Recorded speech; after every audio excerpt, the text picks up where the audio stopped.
நாட்டிலேயே மிக உயரிய விருதாக கருதப்படும் பாரத ரத்னா விருதுகளை வழங்கும் விழா குடியரசுத் தலைவர் மாளிகையில் நேற்று நடைபெற்றது. இந்தியாவின் முன்னாள் பிரதமர்கள் மறைந்த நரசிம்ம ராவ், சரண் சிங் உள்ளிட்டோருக்கு வழங்கப்பட்ட பாரத ரத்னா விருதுகளை அவர்களது குடும்பத்தினர் பெற்றுக்கொண்டனர். பசுமை புரட்சியின் தந்தை என போற்றப்படும் மறைந்த எம். சுவாமிநாதனுக்கான விருதை அவர் சார்பாக அவரது மகள் நித்யா ராவ் பெற்றுக்கொண்டார்.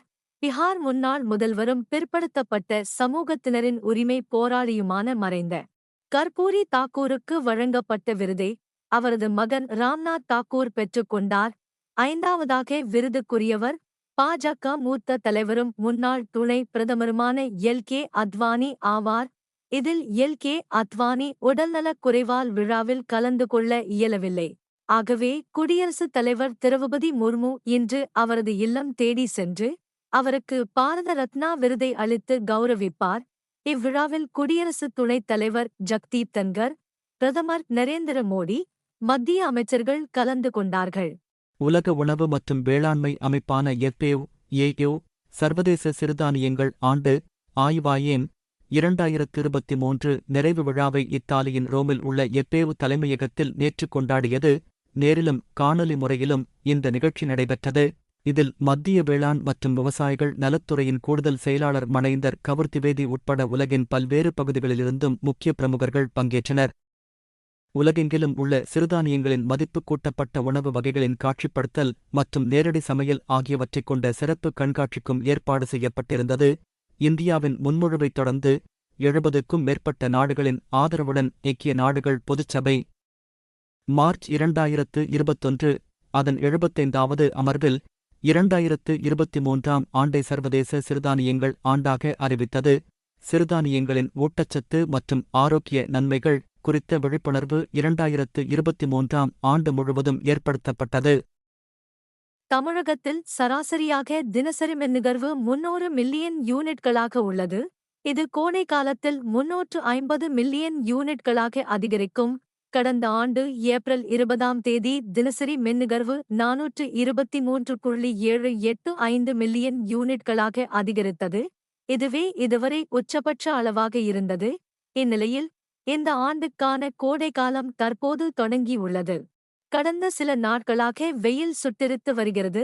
இதனால் தினசரி மின்நுகர்வு அதிகரித்துள்ளது. நேற்று முன்தினம் மார்ச் 29 தினசரி மின்நுகர்வு எப்போதும் இல்லாத அளவாக 426.439 மில்லியன் யூனிட்களாக அதிகரித்துள்ளது. இதுகுறித்து மின்வாரிய அதிகாரிகள் கூறியதாவது: பொதுவாக கோடைக்காலம் தொடங்கினாலே வீடுகளில் மின்சாதனங்களின் பயன்பாடு அதிகரிக்கும். தற்போது IPL கிரிக்கெட் போட்டி நடைபெற்று வருவதால் வீடுகளில் நள்ளிரவுக்குப் பிறகே மக்கள் உறங்கச் செல்கின்றனர். அத்துடன் தற்போது பள்ளித் தேர்வுகள் மற்றும் தேர்தல் பிரச்சாரம் போன்ற காரணங்களாலும் மின் பயன்பாடு அதிகரித்துள்ளது. பிரபல நடிகர் டேனியல் பாலாஜி நேற்று மார்ச் 29 இரவு காலமானார். மாரடைப்பு காரணமாக மருத்துவமனைக்கு அழைத்துச் செல்லப்பட்ட நிலையில் அவர் உயிரிழந்தார். அவருக்கு வயது 48. அவரது மறைவு செய்தி திரை உலகை துக்கத்தில் ஆழ்த்தியுள்ளது.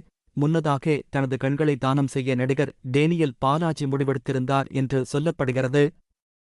அதன்படி அவர் மறைவை அடுத்து அவரது கண்கள் தானம் செய்யப்பட்டன. புரசைவாக்கத்தில் அவர் இல்லத்தில் உடல் வைக்கப்பட்டுள்ள நிலையில் மருத்துவர்கள் அங்கு வந்து கண்களை தானமாகப் பெற்றனர். தமிழகத்தில் நாடாளுமன்ற தேர்தல் வாக்குப்பதிவு நடைபெறும் ஏப்ரல் 19ஆம் தேதியன்று தொழிலாளர்கள், பணியாளர்களுக்கு ஊதியத்துடன் கூடிய விடுமுறை அளிக்க இந்திய தேர்தல் ஆணையம் அறிவுறுத்தியுள்ளது. அதன்படி வாக்குப்பதிவு நாளில் ஊதியத்துடன் கூடிய விடுமுறை அளிக்க தொழில் நிறுவனங்களுக்கு தமிழக தொழிலாளர் நலத்துறை உத்தரவிட்டுள்ளது. இன்று 22 கேரட் தங்கம் விலையில் மாற்றமில்லை. 1 கிராம் தங்கம் 6370 ரூபாயாகவும் 8 கிராம் தங்கம் 50,960 ரூபாயாக விற்கப்படுகின்றது. இன்று வெள்ளி விலையில் மாற்றமில்லை. 1 கிராம் வெள்ளி 81 ரூபாயாக விற்கப்படுகின்றது.